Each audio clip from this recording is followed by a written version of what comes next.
Lesson 2, more trig identities.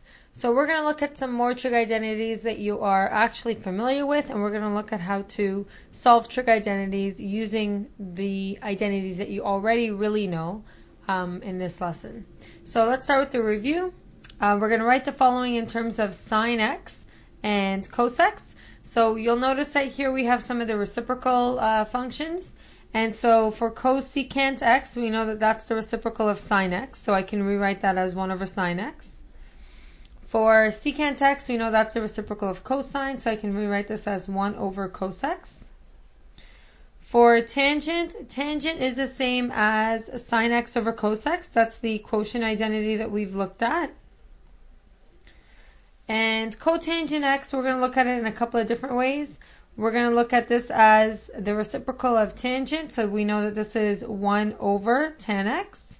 But since the question's asking us to rewrite it in terms of sine and cosine, I want to rewrite this so that I replace tan x with sine and cosine. And so what I end up with is 1 over sine x over cos x, which looks kind of messy. Okay, so I probably don't want to look at it in this form, so I'm going to look at it in a different form so that it's not as messy looking.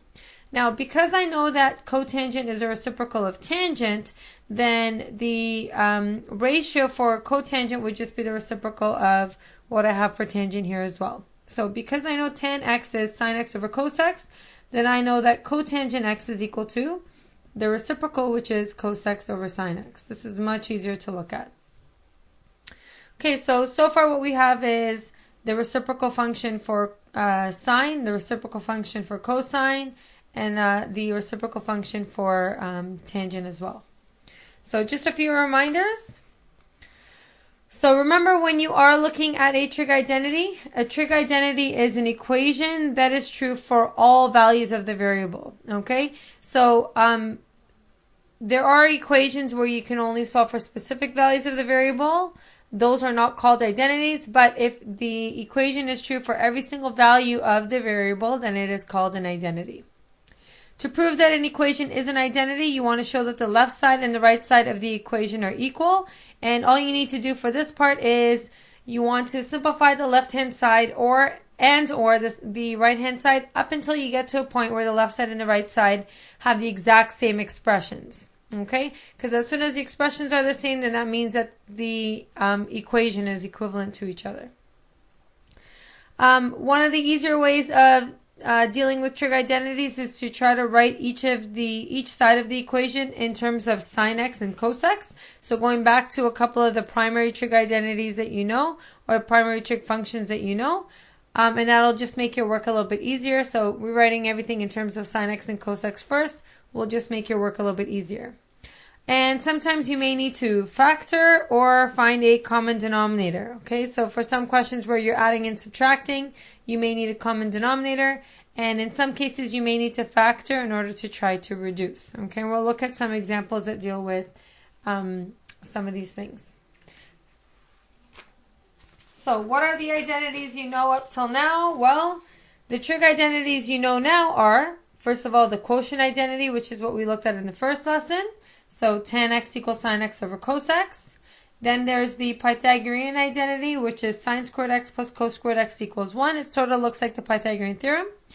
And then you can rearrange the Pythagorean identity so that it isolates sine squared x, or so that it isolates cos squared x. Okay, so this is just a different form of the Pythagorean identity.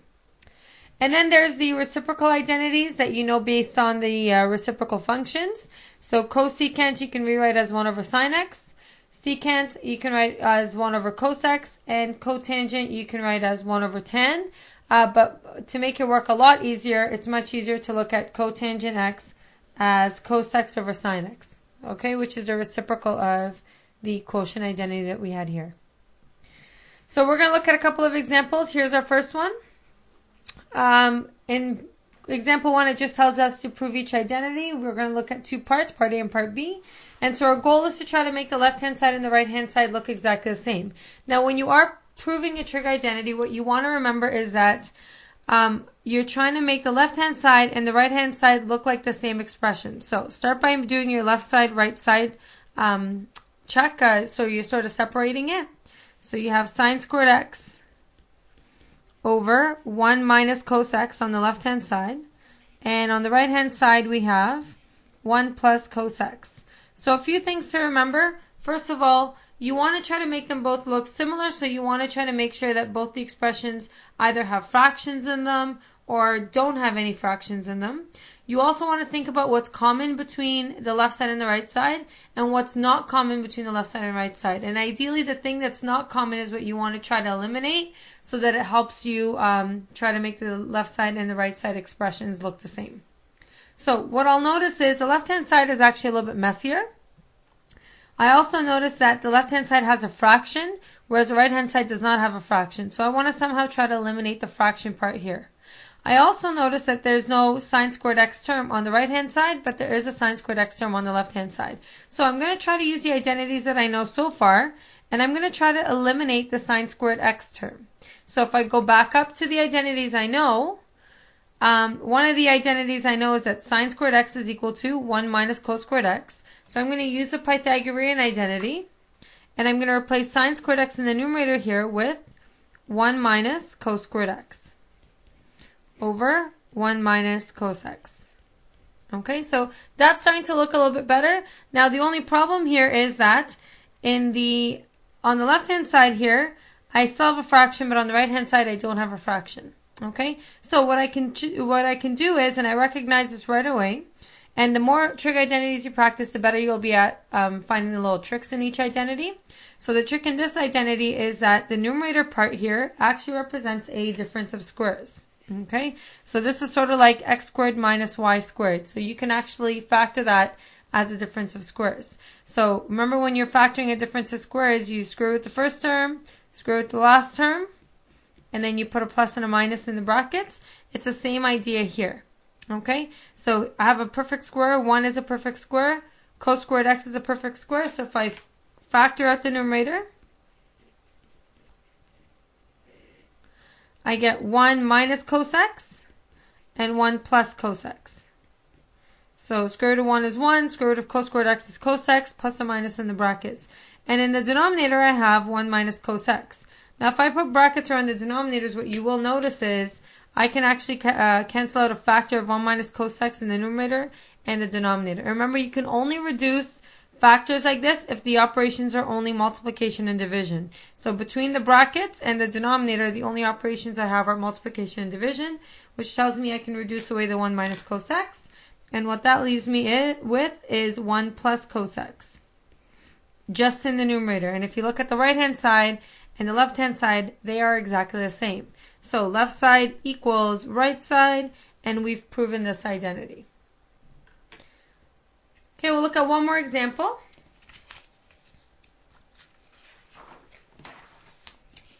And this one's a little bit different.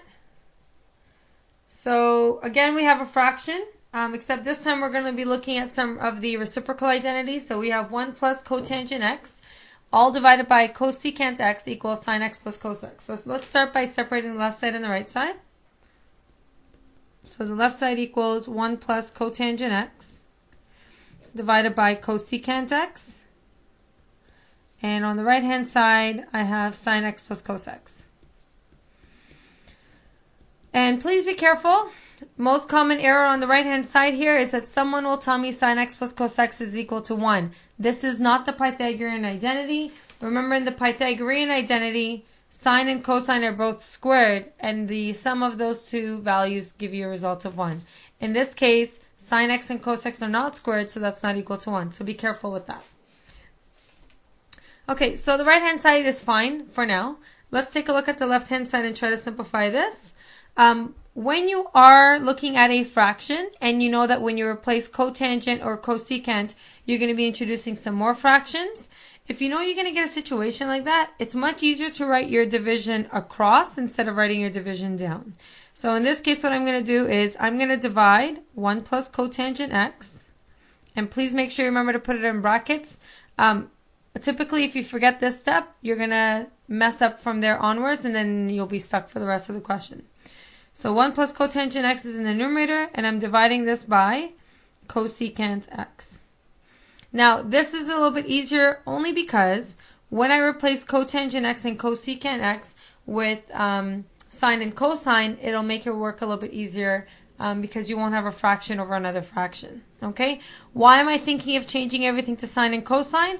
Well, on the right-hand side, I only have sine and cosine. So that means on the left-hand side, I need to make everything in terms of sine and cosine so that it starts to look like the right-hand side. So let's look inside the brackets. The 1 is fine the way it is, but I'm going to rewrite cotangent x. Cotangent x is a reciprocal of tan. Tan is sine over cosine, so that means cotangent would be cos x over sine x.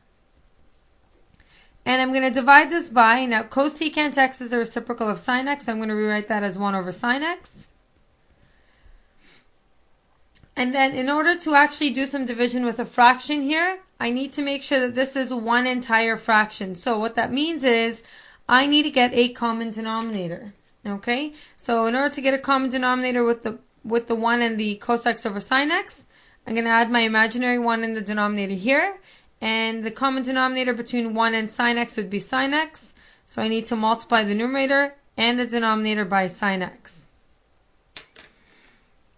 And so what I'll get inside the brackets, they have a common denominator of sine x now. In the numerator I have sine x from the first term plus cos x from the second term. And that's going to be divided by 1 over sine x. Now what you'll notice is whenever you are doing division with fractions, you can write the reciprocal of the second fraction and change the operation to multiplication. So now I have sine x plus cos x over sine x. This is one big term now, being multiplied with sine x over 1. And now because I sort of have a numerator here which is sine x plus cos x, I have a denominator here which is just sine x, I have a numerator here that's just sine x and a denominator of 1. What you'll notice is that the operation between my terms is multiplication and division only. So what that means is I can actually cancel out the sine x in the numerator here with the sine x in the denominator, and all I'm left with is sine x plus cos x over 1, which is just sine x plus cos x. And partway through solving a trig identity, if you don't see the left-hand side starting to look like the right-hand side, you might have made a mistake somewhere and you might need to go back and try to figure it out. Okay? But that's it. Now the left side is equal to the right side, and the identity has been proven.